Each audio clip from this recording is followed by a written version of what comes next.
right, y'all. So really cool panel. I'm kind of proud of it. I put it together. Coming up next, we have focus on the debt side of life. Some lenders coming up, led by the amazing Matthew Ginder, partner at Greenspoon Marder.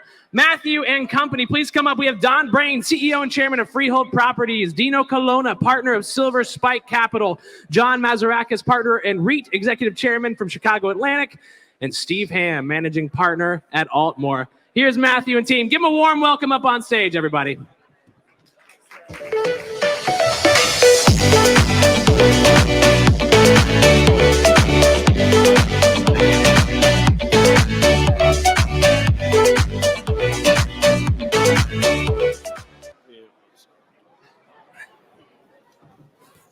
All right. Good afternoon, everybody. You got an empty chair?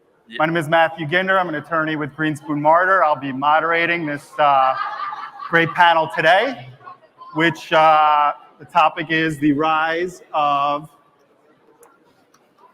debt financing in the cannabis industry. I mean, over the years, we've seen the emergence of debt financing. It's really fueled the growth of the cannabis industry as of late. We're going to get into it and talk to some of these experts here. So if each of you could just introduce yourself briefly, and then we'll get into the questions. Don Brain, CEO, chairman of Freehold Properties. Dino Colonna, partner at Silver Spike Capital. John Mazarakis, Chicago Atlantic Real Estate Finance, chairman. Steve Ham, founder of Altmore Capital. Can each of you tell us a little bit about your company and the approach you take to debt finance in the cannabis industry? Sure. We are providing long-term real estate financing using a mortgage with a purchase option in favor of the REIT. So we're able to provide both dialed-in financing based on the operator's needs, but also an opportunity for investors to participate in the upside for appreciation of the real estate. For us, first and foremost, we're cash flow lenders. Our vehicle's in the form of a business development corporation, which is publicly traded on the NASDAQ. But we will be normally first lien senior secured, straight down the fairway kind of stuff. But really don't need a piece of real estate to base our investment thesis around. First and foremost, management team, cash flows, and helping them grow their business. So we're a little more versatile. On the one side, on the public side, we have the REIT that I mentioned earlier, and then on the private side, we have the ability to do cash flow lending.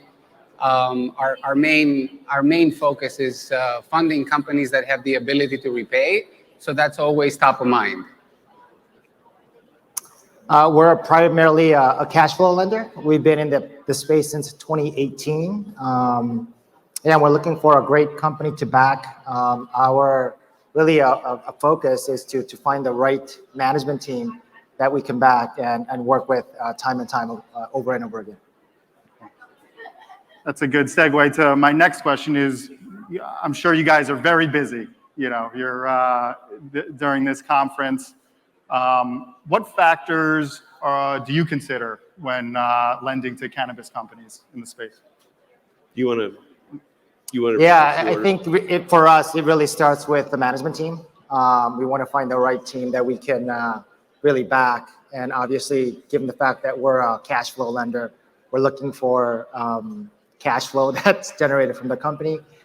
And really, like at the end of the day, we sit around and say, hey, if we can't have a beer with the people that we're funding, we probably shouldn't do the deal, because at the end of the day, if things don't go as planned, you are going to spend a lot of time working through issues with the borrowers to right the ship. So there's a lot of communication that must be had between the parties, and it really starts with the relationship. And we really believe that relationship that we form over the course of the diligence, as well as going through the documentation phase of the process to build that relationship is very, very important.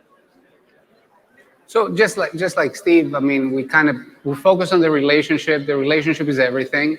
It's over 50% of what we consider, but then beyond the relationship, we focus on the state. Primarily, our portfolio is east of the Mississippi. Secondarily, we like those states that are currently medical and they're looking to transition into a more recreational type of environment. And then beyond that, of course, cash flow and collateral. So those are like the four main underwriting criteria that we use. Yeah, I mean, I'd echo the management focus. Visibility in cannabis are not usually two words that go hand in hand. So we really need to lean on a management team that's knowledgeable, that's professional, but also can be nimble and change paths if they need to. Oh. Beyond that, we're pretty open across the country in terms of geography, but would look for other differentiating factors in terms of how strong is their brand or their growth strategy per se within a particular market, or if they're expanding from west to east. So mainly management, but also brand and strategy. Yeah, a little like my fellow panelists, we're real estate lenders, but we're long-term real estate lenders. So we really look at the operator, the quality of the operator and their credit quality first. The real estate second, but we're focused on trying to work with the better credits in the industries, prefer public companies, but we're certainly interested in larger private enterprises also. Okay. Interesting. Now, on the real estate side, do you focus within a specific part of the vertical, or does it really matter? That's a question we get often is, do you like grow facilities versus dispensaries, or do you like this state versus that state? Really, it comes down to we want to follow good quality operators and go long and deep with them in the states where they feel like they can grow their businesses, and so that's our principal focus. I mean, we're certainly underwriters of the real estate also, but at the end of the day, it's really about the operator. Okay. Debt financing is in such high demand. What's the value add to the borrowers? You want to start, Steve? Yeah, from our perspective, it's really kind of providing the capital and matching that capital needs with the uses, right? So typically, we've seen in the past when the industry was very nascent and there wasn't a lot of revenue to speak of, only way to really finance that growth really was the real estate. But as the industry matured and has started producing a lot of cash flow, we can certainly, change the statistics under which, or metrics under which we lend. So, we look for cash flow to really underlie our underwriting criteria. And, I think, as everybody mentioned here is, we're like looking to, bring together different types of collateral that is going to give us a lot of asset coverage, to give us some protection from the lender's perspective. So from my perspective, I think the biggest assistance that we provide in the space is the fact that we provide undilutive capital, which is extremely important, I think. Extremely important, at least in these days, as the equity valuations have gone down tremendously. And that has been our focus. That's what inspired me to get in the space. And we're happy to work with companies that are growing fast and are not subject to the dilution that the low equity valuations would dictate in this environment. I think from our perspective, where we add value is anything from helping the company build out a more realistic model, to if it's not someone on our team that can help with something that they're contemplating strategically, it's one phone call away, whether it be looking to add a new grower, looking for real estate in a particular city. So we try and bring a full suite of services in addition to just our capital to our partners, because when we're lending $5 or $10 million, $20 million to start, this is hopefully going to be a $100 or $200 million relationship over the long term. So we really want to grow with them. I hear, listening to people here at this conference, it's a common theme that everybody's looking for capital. And I think some of us too, we are a great alternative to additional equity dilution, and because equity's at historical low rates, and the industry is the fastest growing business in America. So you've got two things diametrically opposed. And I think using real estate debt or other debt to accelerate that growth, but doing it responsibly is a great alternative to raising additional equity at this stage. This is a emerging industry, still remains, and the growth projections are still incredible, but it also still remains a federally illegal industry. I just wanted to see from your perspective or experiences, what unique issues have arisen in the lending space as a result of it being, a federally illegal industry? I don't know. Well, I'll start. I will tell you that being in the middle of the intersection of illiquidity and illegality is a tough place to be.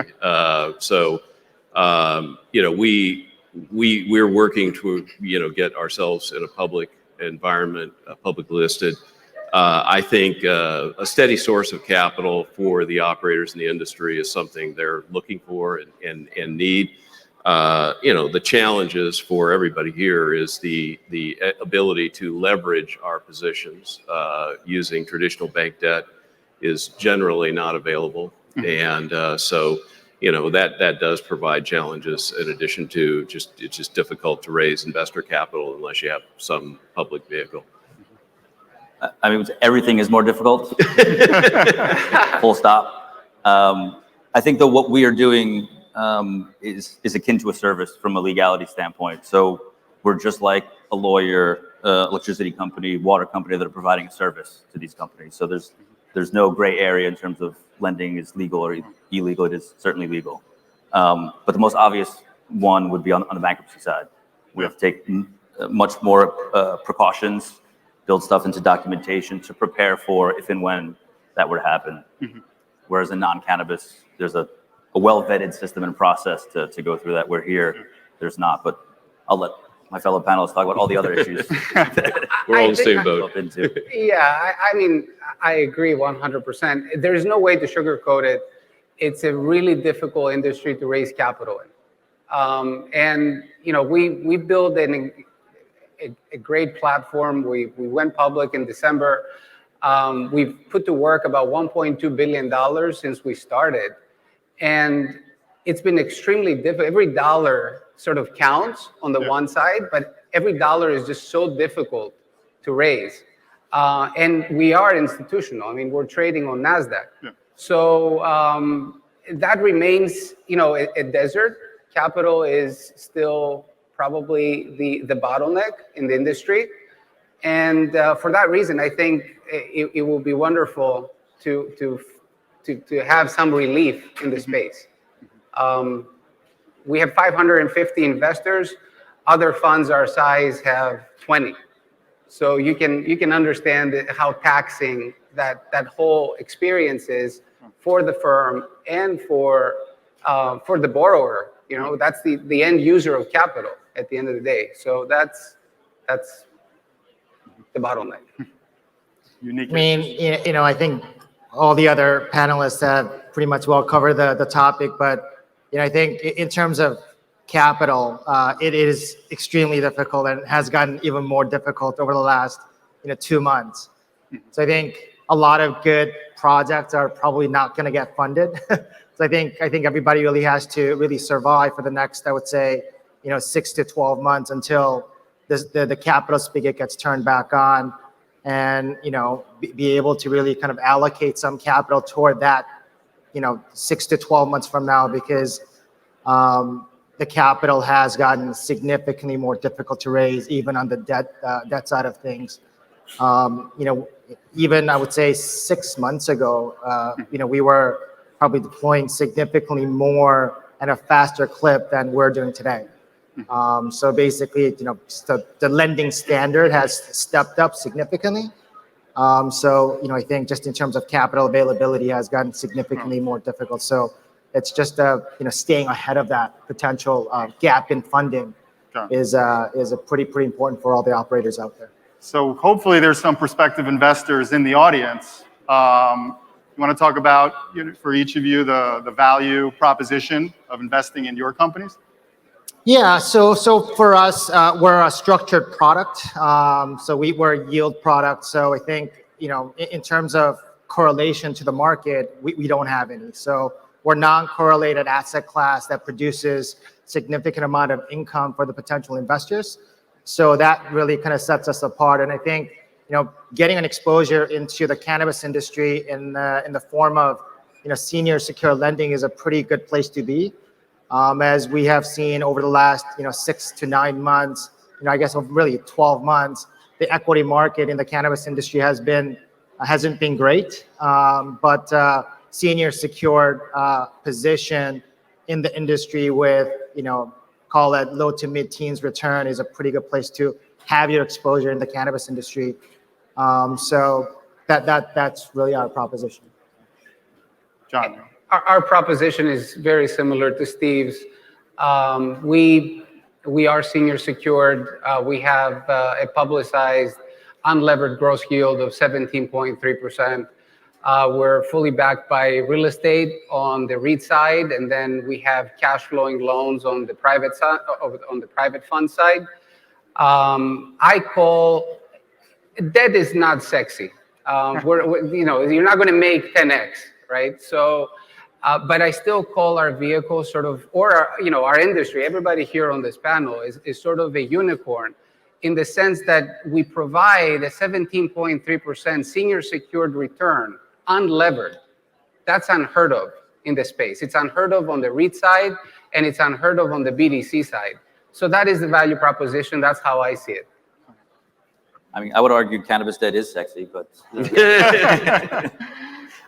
from our perspective, I think we bring together a really unique team, both from Wall Street and credit-focused hedge funds, but also with cannabis operating experience and investing experience going back 7-8 years. And we're bringing it to market in a public fashion via BDC. So have some liquidity as well. So I think that's our differentiator. I think our value proposition is a little bit slightly different because we've got both a coupon, essentially dividend return for investors, combined with the opportunity to build equity value by owning the real estate and post-legalization appreciation in the real estate value. So we're a little bit of a bifurcation in terms of return for investors, both in terms of real estate appreciation and current return. You guys are in a great position to sort of get a beat on pulse on current trends in the market. There's, I don't know, either of you want to talk about what you're seeing out in the market in the debt financing side, where you see things going and what may impact it?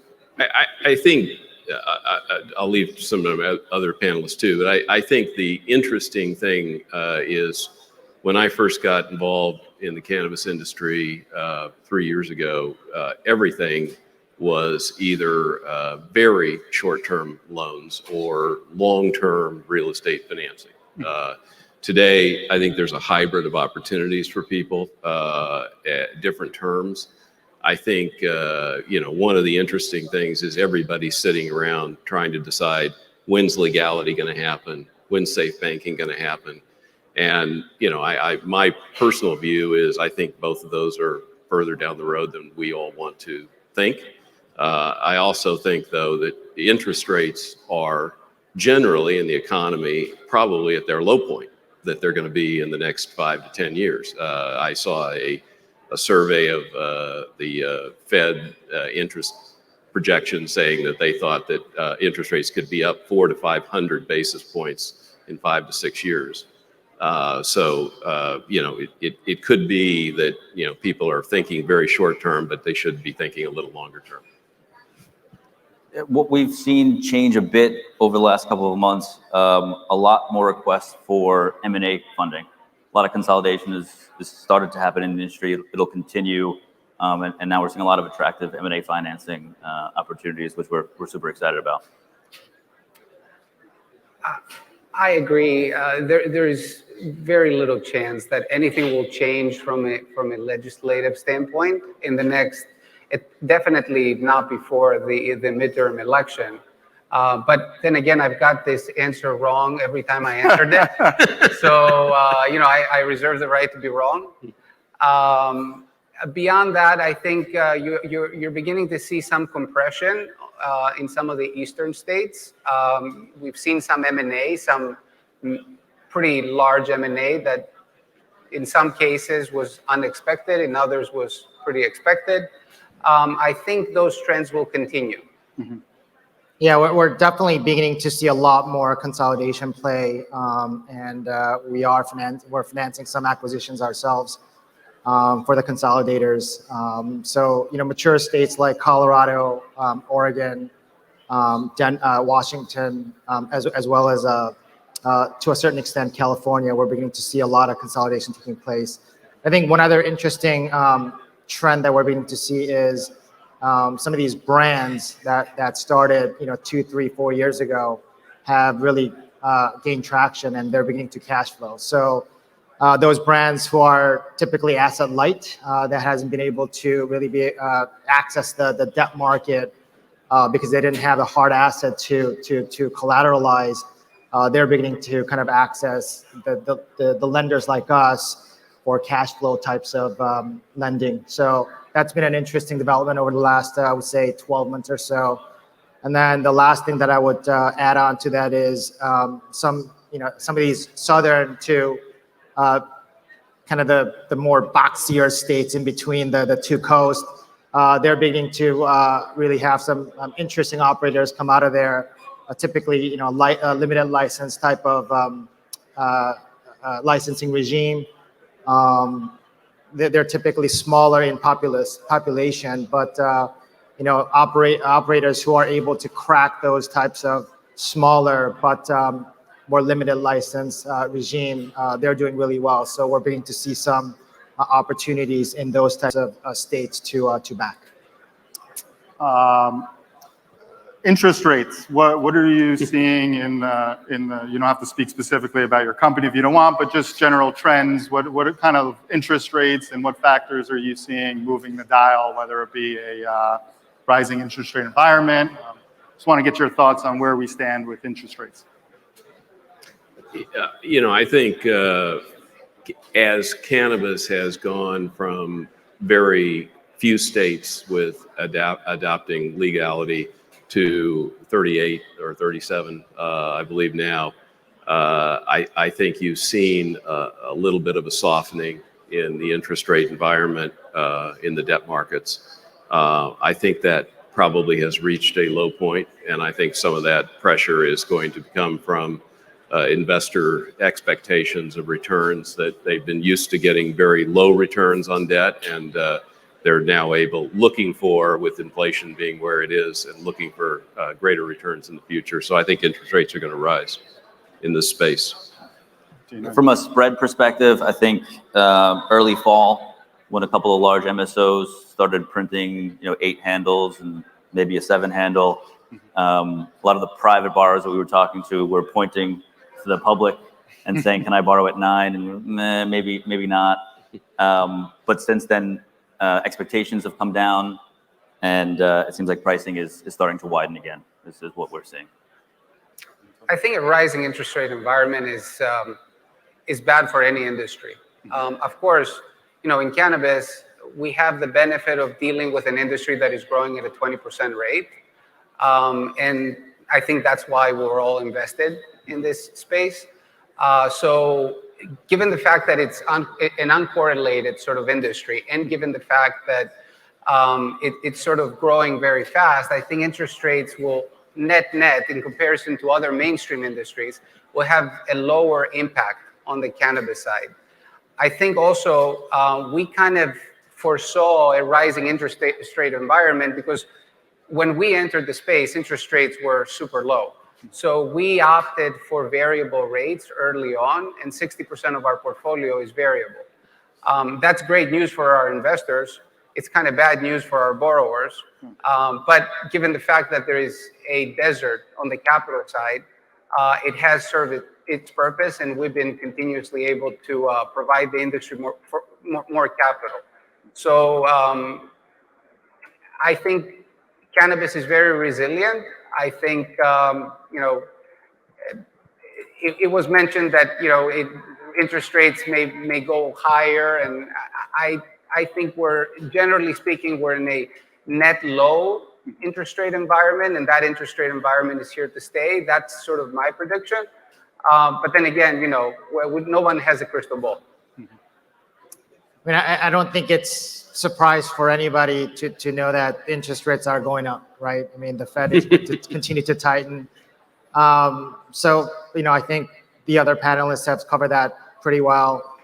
So maybe I'll just give a perspective on the other side in terms of credit quality and the spread. What we've seen over the last 2 years is the credit quality certainly has improved in the industry overall. So I think as a result of that, the spread will tighten a little bit. So, to give you a specific example, a company that we financed with $20 million of revenue and $4 million of EBITDA has now become a $60 million company with, call it $12 million of EBITDA. In that type of scenario, when we refi that loan, call it from, $7 or $8 million in the first facility to maybe a $15 million in the refinancing, interest rate will go down as a result of that credit quality becoming that much better. So, we are beginning to see that, but in the face of the whole interest rate environment rising, it'll, still have an impact on how much the spread will compress. But, I think one great news for everybody is the industry itself is continuing to grow and, becoming cash flow positive as we speak. So. Let's just look ahead now. I know you're bullish on federal reform, but, my personal opinion is safe banking. If one bill is going to move and pass, it's going to be safe banking. I think the other bills it's a heavier lift, and it's going to require bipartisan support that it doesn't have just yet, unlike safe banking. So safe banking provides a safe harbor to financial institutions lending or providing financial services into the cannabis industry. It would encompass lenders in this space. So I just wanted to hear your thoughts on what the impact of safe banking passage would have on the debt financing industry for cannabis. Yeah, maybe I'll start off on this one. Where Altmore Capital is based in Washington, D.C., so we are fairly close to, what's happening on the Hill. I don't think this is news for anybody. It's pretty toxic over at the Hill. Nobody's getting along with anybody. And, we all know that cannabis is one of the very few bipartisan issues, but at the same time, overall, it's viewed as a Democrat win. So, given the corrosive environment in the Congress, the Republicans are not trying to give any wins to the Democrats. So, by virtue of that, most likely the Safe Banking Act will not pass and won't pass for a while.